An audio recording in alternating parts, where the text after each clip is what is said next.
સદગુરુ નિરાંત મહારાજની જય.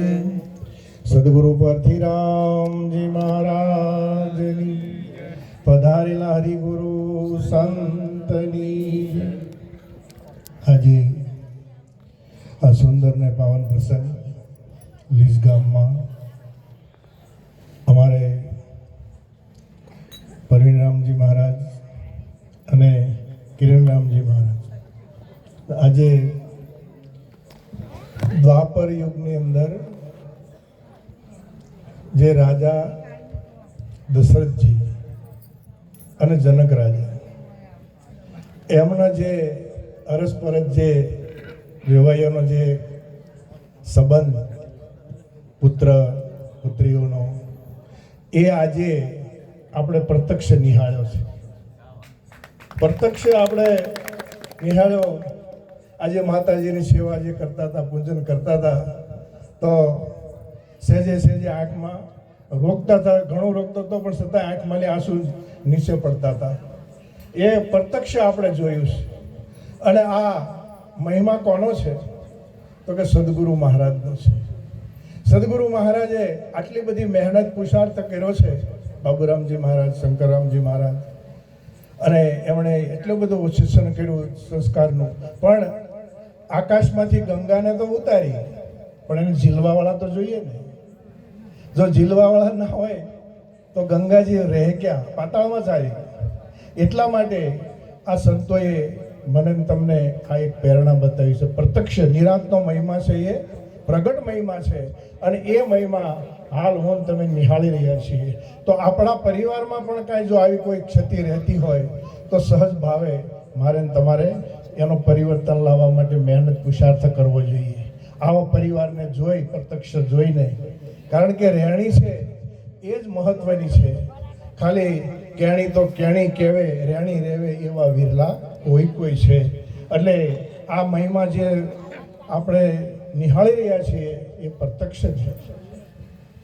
એટલે જ્ઞાન માર્ગમાં તો મહાપુરુષો કહે છે કે અસલ રૂપ હે એક આત્મા, નહીં પુરુષ નહીં નારી, એ જ દેવ અદ્વૈત કહાવે, આ નિગમ બજાએ નગારે. એટલે જ્ઞાન તો સદગુરુની પ્રાપ્તિ થઈ અને જ્ઞાન પ્રાપ્ત કર્યું એટલે એ તો જ્ઞાનનો અનુભવ તો મારે તમારે સહજ ભાવે થઈ જાય. પણ મેન વસ્તુ જે છે એ રહેણી છે. આપણે રામચંદ્રજી ભગવાન પરમાત્મા જ્યારે લંકામાં વિજય પ્રાપ્ત કરી અને જ્યારે આવ્યા અયોધ્યામાં, ત્યારે અમુક એમના જે ભક્તો હતા એ પણ હતા અને અયોધ્યાવાસીઓ પણ હતા. રામચંદ્રજી ભગવાનને જ્યારે રાજ્યાભિષેક કર્યો ત્યારે રાજ્યાભિષેક થઈ ગયો, બધી વિધિ સંપન્ન થઈ ગઈ, પરિપૂર્ણ.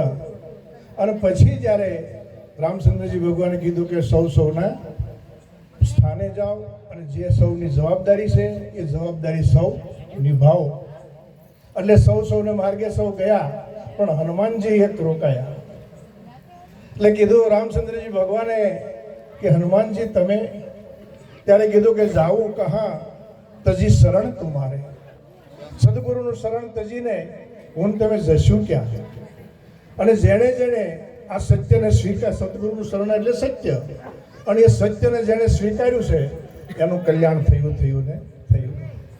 એટલે પછી કીધું કે હે હનુમાનજી, જ્યારે કીધું કે જાવું કહા તજી શરણ તુમારે, ત્યારે રામચંદ્રજી ભગવાને કીધું કે હે હનુમાનજી તમે મને ઓળખો છો?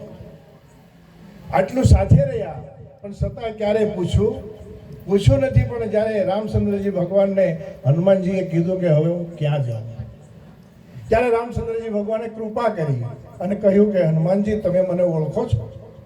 ત્યારે પછી હનુમાનજીએ વંદન કરીને કીધું કે હા પ્રભુ, હું તમને ઓળખું છું. કે જો સેવક ભાવથી તમે પૂછતા હો તો, દાસ ભાવે પૂછતા તો હું તમારો એક દાસ છું. અને જીવ ભાવે પૂછતા હોય તો હું તમારો એક અંશ છું. અને જો આત્મદ્રષ્ટિએ પૂછતા હોય તો તમે છો એ જ હું છું. આ જ મહાપુરુષો મને તમને સમજાવવા માંગે છે. અને આ અમારે પરવીનરામજી મહારાજ, કિરણરામજી મહારાજ આજ વ્યાસપીઠ ઉપર બિરાજમાન સૌ મહાપુરુષો, અને આપ સૌ પણ આ નીતિને અપનાવી રહ્યા છો અને પ્રત્યક્ષ દેખાઈ રહ્યું છે. તો આજે વ્યાસપીઠ ઉપર બિરાજમાન બ્રહ્મનિષ્ઠ બ્રહ્મક્ષત્રિય એવા પરમ પૂજ્ય સદગુરુ શ્રી પરથીરામ બાપુ, ધીરેનરામજી મહારાજ, જવાનરામજી મહારાજ, પરવીનરામજી મહારાજ સૌ મહાપુરુષોના શરણમાં વંદન કરી આ દાસના કોટી કોટી વંદન. બોલો સદગુરુ મહારાજ.